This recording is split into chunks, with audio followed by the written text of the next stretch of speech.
Nobody republished it. It disappeared until the Book of Enoch was rediscovered in the Ethiopian region of Abyssinia in the 1700s.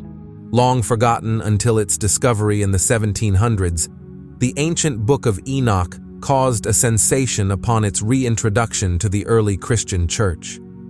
Everyone who studied it trembled in terror, including the priests in power. The secret knowledge within the book led people on quests for deeper understanding, expeditions that often drove them mad. Those who managed to keep their sanity were never the same. But what exactly is in this book? How does Joe Rogan explain its significance, and what about it drove people to madness? Get ready to unravel the 2,000-year-old text that revealed terrifying knowledge about mankind. Before we dive into the details, it's important to grasp some background on the Book of Enoch. Introduction to the Book of Enoch. The ancient Book of Enoch was rediscovered in Abyssinia, modern-day Ethiopia, in 1773.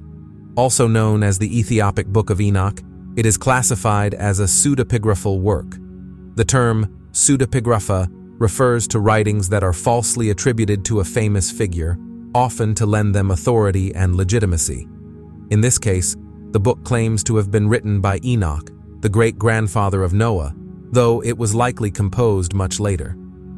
According to Joe Rogan, the Book of Enoch contains fundamental truths often suppressed by political agendas and the human struggle for power. Rogan, a well-known media personality, has expressed deep interest in the Book of Enoch, discussing it with numerous scientists and scholars on his podcast.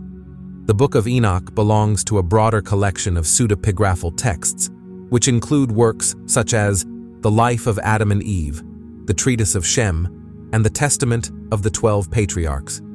These texts provide evidence that during the Second Temple period in Palestine, there was no single form of Judaism. Instead, various interpretations coexisted, from which apocalyptic Christianity eventually emerged. The Book of Enoch predates the birth of Jesus and offers insights into early religious thought. Though its original manuscript vanished by the end of the 4th century, the text has been rediscovered in several languages, including Greek, Latin, Syriac, and, most notably, Aramaic, thanks in part to the discovery of the Dead Sea Scrolls. Who found the Book of Enoch, and how was it found?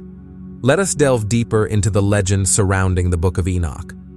Although the authorship of the Book of Enoch is traditionally attributed to Enoch, son of JRE, it is important to know that the book was composed several years after Enoch's death, raising questions about its historical authenticity. James Bruce, the Scottish explorer and scholar, is credited with bringing the Book of Enoch to wider attention. James went on a quest for a book that he hoped would preserve the secret of ancient rites, but ultimately returned with an ancient Ethiopian manuscript depicting the origin of evil, Satan. Rejected by the early church fathers and preserved only in fragments within the ancient Ethiopian language, Ge'ez, the Book of Enoch, tells a story that no institution of the time was willing to accept. Rooted in esoteric Jewish thought, it presents Satan not just as a fearful figure, but as one who could once serve as an ally and guide for humanity. At a time when Britain was embroiled in territorial conflicts with Spain, Bruce traveled extensively, studying the native cultures and artifacts of the peoples he encountered. While serving as British consul in Algiers, he developed a keen interest in ancient ruins and archaeological remains. It was perhaps during this time that Bruce first understood the significance of the lost Book of Enoch. After his stint in Algiers, Bruce set out in search of the Blue Nile, believed to be the true Nile of antiquity. Yet his ambitions were not solely scientific.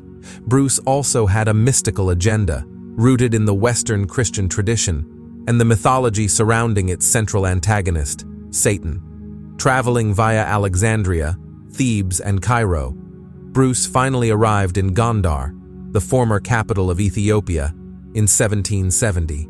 From there, he ventured into Abyssinia in search of not only the source of the Blue Nile, but also the elusive Book of Enoch. As a member of the Cannon Gate Kill-Winning Lodge of Freemasons, Bruce may have been influenced by Masonic traditions, which regard Enoch as equivalent to the Egyptian god Thoth, revered as the originator of the written language. Some suggest that Bruce's search for the Book of Enoch was motivated by the belief that Enoch somehow possessed the key to the mysteries to which the Freemasons believed themselves to be the inheritors. Uncovering Enoch's words would validate their beliefs. However, Bruce found something even darker. We have long been accustomed to seeing Satan as the source of all evil, a convenient explanation for theological debates about why God allows suffering. However, the Book of Enoch presents a different view. In its original narrative, God faced no adversary other than himself. It is no surprise, therefore, that the Book of Enoch, which portrays wisdom as arising from the very people the Hebrew God sought to destroy in the flood, was never accepted into Christian scripture. The book remained unpublished during Bruce's lifetime, as its contents would have challenged the authority of the Church by suggesting that human creativity and wisdom had their roots not in Christ, but in Azazel and the fallen angels. Such ideas were anathema to the religious and social climate of the time. Publicizing the book would have caused unrest that few were prepared to face. Thus, despite the richness of its imagery, the story of the Book of Enoch has remained a footnote in history, detailing the life and times of this most inspirational of Scottish adventurers. The Dead Sea Scrolls.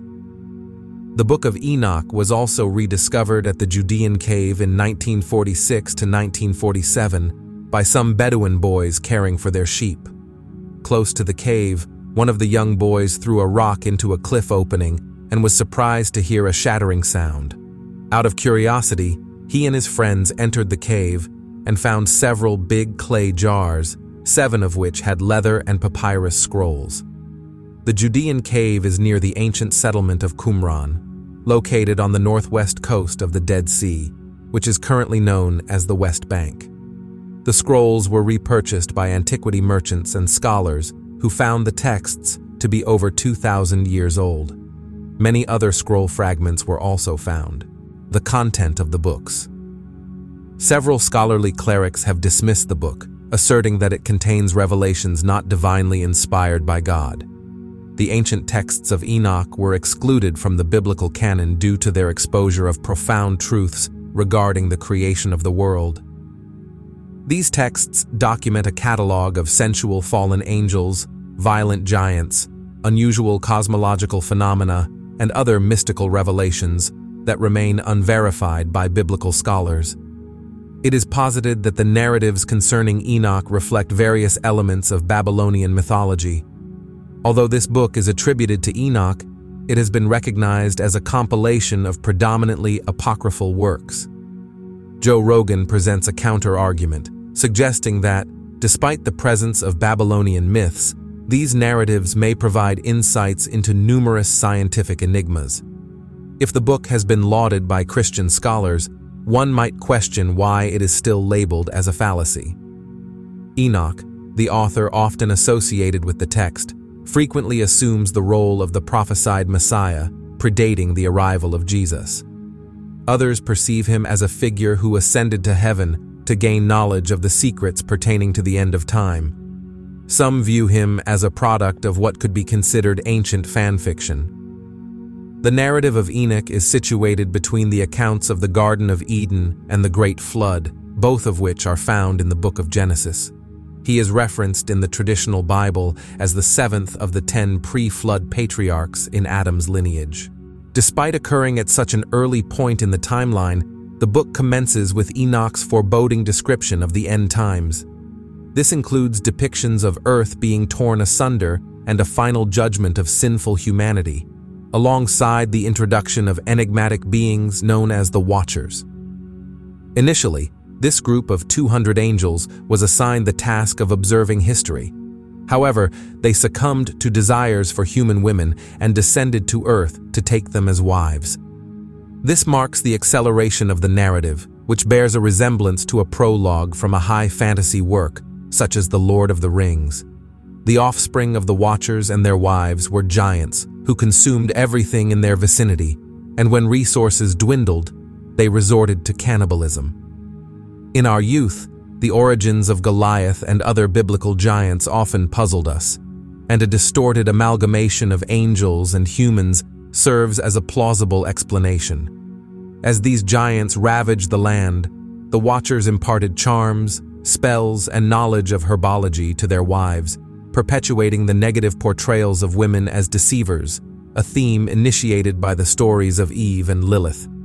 Concurrently, the Watchers endowed mortal men with knowledge of metallurgy, enabling them to forge weapons and armor. This eventually led to internecine warfare among men.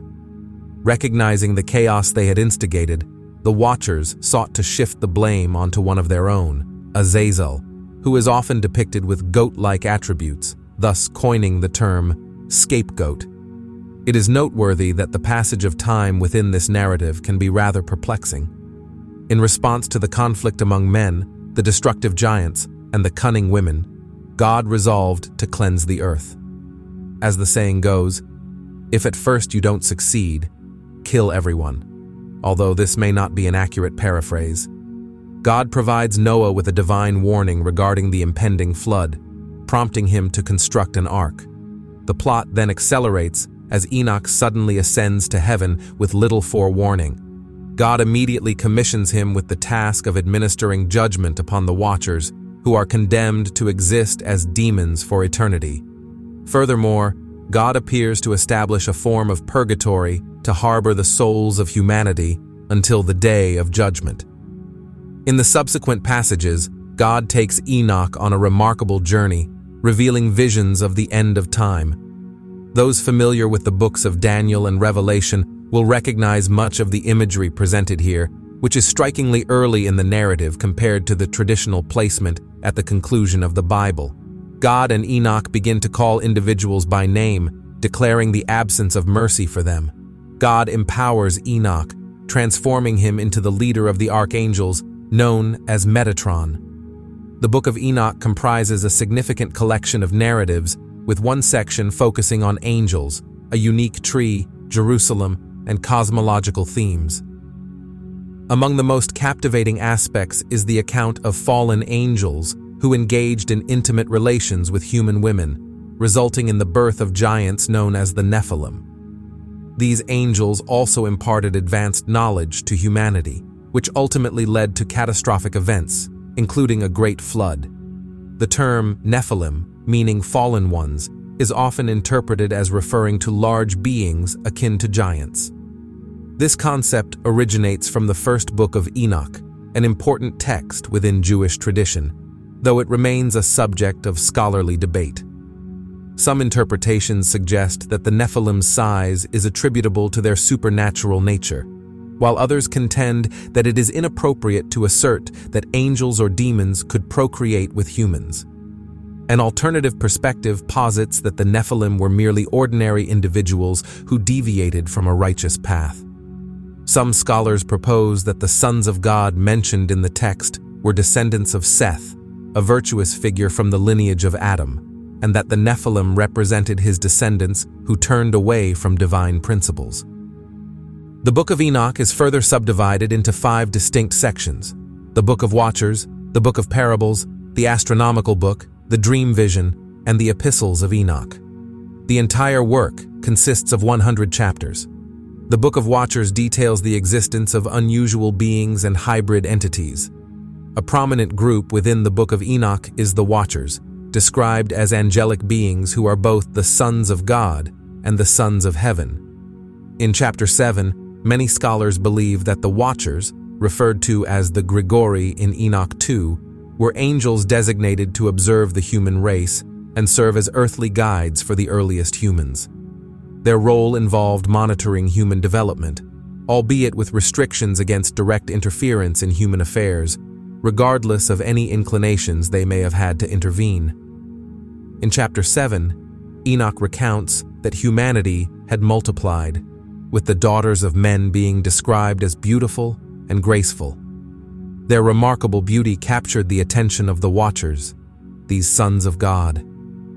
The Watchers engaged in discourse and ultimately resolved to take these women as wives, thereby violating their intended purpose of mere observation and directly intervening in human life.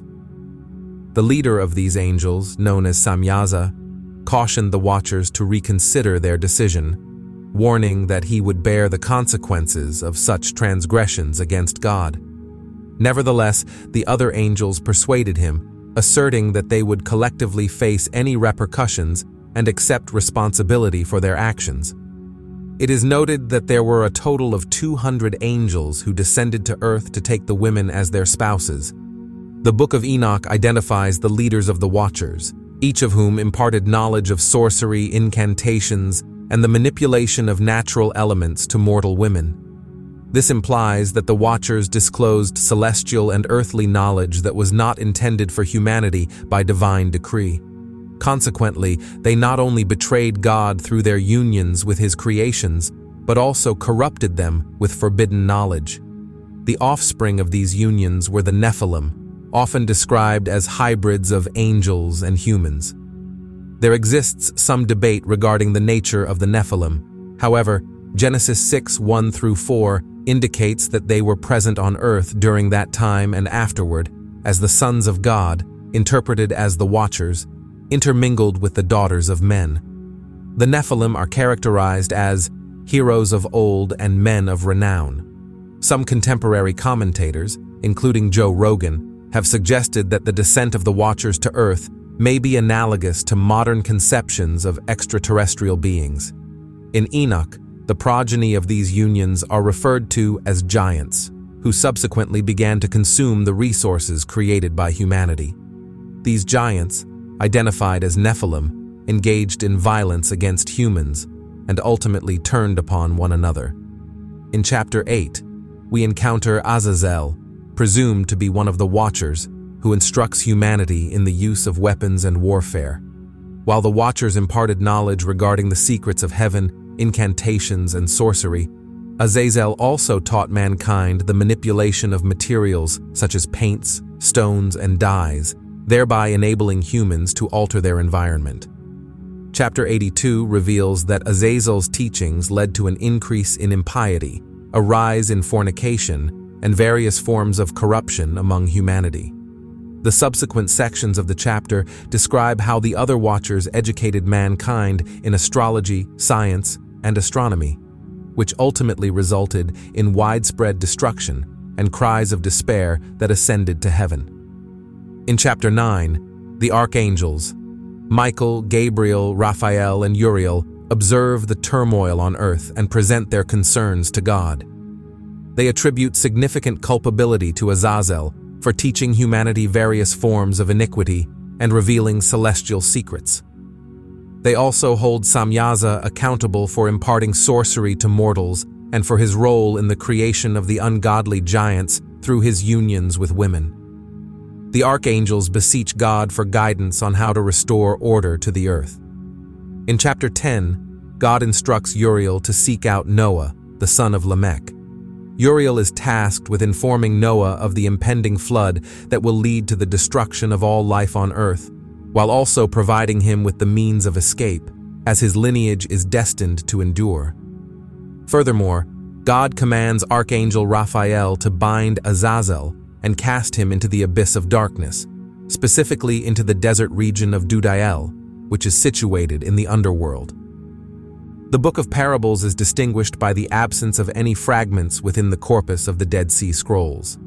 The texts of Enoch have historically been utilized by the Beta Israel community, suggesting that this book may have been transported southward from Egypt to Cush and subsequently to the Ethiopian highlands.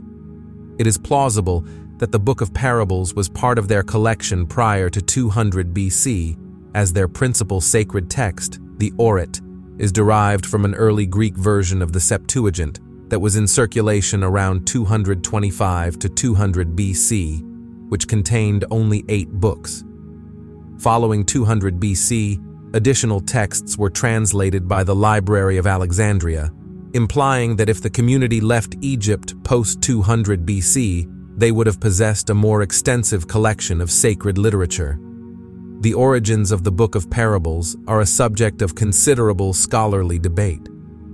Many scholars tend to overlook the historical context of the text within the Beta Israel community, instead positing that it is a Christian-era composition, purportedly authored between 50 and 200 AD. Several factors contribute to the assumption that it is a Christian-era text, despite its evident non-Christian character.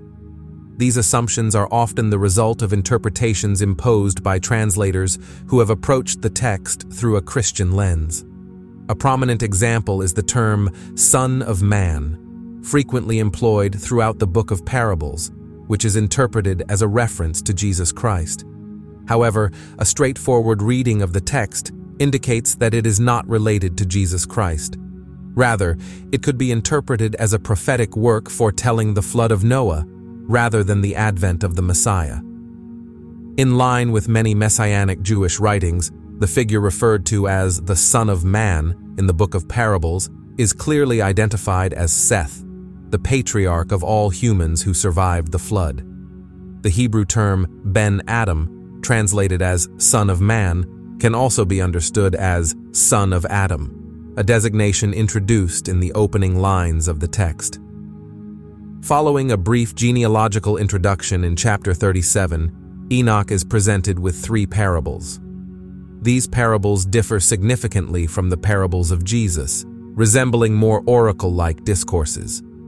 Chapters 38 to 44 focus on themes of judgment. Chapters 45 to 57 address those who deny the name of the Lord, and chapters 58 to 59 explore the fate of the elect. The concluding chapters incorporate legendary elements into the narrative of Enoch. The first parable addresses the impending judgment from the vantage point of both the elect and the unrighteous. Chapter 38 opens with the anticipation of the righteous community's emergence and the subsequent judgment of sinners in this world.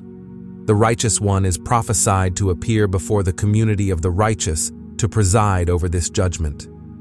For those who have denied the name of the Lord, it is stated that it would have been preferable for them never to have been born, a sentiment echoed in Mark 14:21 regarding the one who betrays Jesus. This theme also resonates in later Ezra literature, which describes the torment faced by individuals in Hades. This judgment period is characterized by the revelation of the secrets of the righteous one, culminating in the downfall of all earthly kings. In chapter 39, Enoch receives the books of zeal and wrath, along with the books of haste and whirlwind. Verses 3 to 8 depict Enoch's ascension in a whirlwind from earth to heaven, where he beholds the abodes of the righteous among the angels. This celestial realm, situated under the wings of the Lord of Spirits, is where the righteous are destined to praise God eternally. In 39.6, Enoch perceives the elect one, characterized by righteousness and faith, presumably the same as the righteous one mentioned in 38.3, and he responds to this vision with praise. Enoch then witnesses a multitude of angels, described as countless and innumerable. In chapter 40, among these angelic beings are 4 who do not slumber. Similar to Revelation 4:5, they are positioned on the 4 sides of the Lord of Spirits, surrounded by an uncountable assembly of beings in the presence of God. These figures include Michael, the merciful and forbearing, Raphael, the overseer of disease and wounds, Gabriel, the embodiment of power and strength, and Uriel, the guardian of those whose hope is eternal life. In chapter 41, Enoch is introduced to the secrets of heaven, encompassing the dynamics of kingdoms and the weighing of human actions. He observes the cosmic repositories, including the sun and moon, which remain unimpeded by any force. Chapter 42. Enoch continues to explore the theme of mystery through a poetic personification of wisdom, which seeks her place among humanity, but ultimately returns to dwell among the angels. The subsequent chapters delve into other cosmic secrets, including phenomena such as lightning and the names of the stars in the heavens. Notably, the Astronomical Book, encompassing chapters 72 to 82, is a comprehensive discourse on celestial bodies aimed at calculating the length of a year. In chapter 81, Enoch is instructed to read from the celestial tablets and to convey this knowledge to his son, Methuselah. These texts appear to encompass all that will transpire for all flesh upon the earth. Although this determinism is rooted in astrological predictions, Enoch transmits this wisdom to his son. Chapter 82 presents a definitive assertion that the true astronomical year should consist of 364 days. The calculations that Enoch acquires are deemed accurate, as they were imparted to him directly by the angel Uriel. This segment of 1 Enoch is characterized by its esoteric nature and appears to be largely disconnected from New Testament studies. Scholar John Collins notes that the purpose of this section is to avert sin resulting from calendrical inaccuracies, with appropriate observance being contingent upon a proper understanding of the celestial realm. At the core of this section lies the issue of the length of the year, with all elements serving to substantiate the validity of a 364-day calendar as opposed to a 360-day calendar. While this topic may present challenges for contemporary readers, it held significant importance in the first century, as it had implications for proper worship practices. The calendar issue is therefore crucial for both New Testament scholarship and the study of the Dead Sea Scrolls, particularly with regard to the dating of Passover. The question arises, if Passover is observed according to an incorrect calendar, does it carry validity? Is it sinful to celebrate Passover on the wrong date? The Qumran community regarded the observance of an incorrect date as sinful and criticized the priestly aristocracy for adhering to a 360-day calendar, while they themselves followed a 364-day calendar. The alignment of the Book of Enoch with a 364-day calendar may explain its popularity within the Qumran community. The dream vision, or the coming of doomsday, likely represents an early endeavor to recount the history of the world from the perspective of sheep, specifically Israeli sheep contending with Egyptian wolves, Philistine dogs, Babylonian lions, and Persian eagles. The Astronomical Book is narrated from the viewpoint of Methuselah, the son of Enoch, and the dream vision continues this narrative thread. However, the majority of the text is believed to have been composed no earlier than the early Persian era. The initial 6 chapters of the book appear to have been appended to the Astronomical Book, along with the beginning of chapter 7, which features a vision of the sky collapsing and the earth being inundated. This vision of Noah's flood aligns with the depiction of the world found in the Astronomical Book, which describes a solid sky above the earth, with water positioned above it. The epistles of Enoch, which depict a godlike Noah, are found in the concluding chapters of 1 Enoch, presented as fragments from other documents appended to the primary text. Chapters 106 and 107 narrate the birth of Noah, likely derived from a lost composition referred to as the Noah Apocalypse. Upon his birth, Noah is described as having white skin and hair that is red like a rose, with eyes that shine like the sun. Remarkably, he speaks to the Lord immediately after his birth. Lamech, his father, is understandably troubled by the peculiar nature of his child and seeks counsel from his father, Methuselah. Methuselah subsequently directs him to Enoch, who foretells the impending flood as a divine judgment for sin and names the child Noah. Enoch also prophesied that Noah will serve as a remnant for Lamech amid forthcoming oppression. These prophecies are substantiated by their inscription on heavenly tablets. In a recent podcast session on the Joe Rogan Experience, Katie Williams expressed his frustration as a Black individual regarding the lack of representation in the Bible until he discovered the lost book. He suggested that the exclusion of the Book of Enoch was a strategic removal by early white church leaders aimed at asserting dominance over Black individuals, even within religious contexts. According to Joe Rogan's perspective, the only figures in the Bible who were not of African descent were the Romans. This contextualizes the significance of Noah being depicted as albino in the Book of Enoch, as he was surrounded by individuals of Black ancestry. Thank you for your attention. We invite you to explore another engaging video by clicking on the link appearing on your screen now. We look forward to seeing you next time.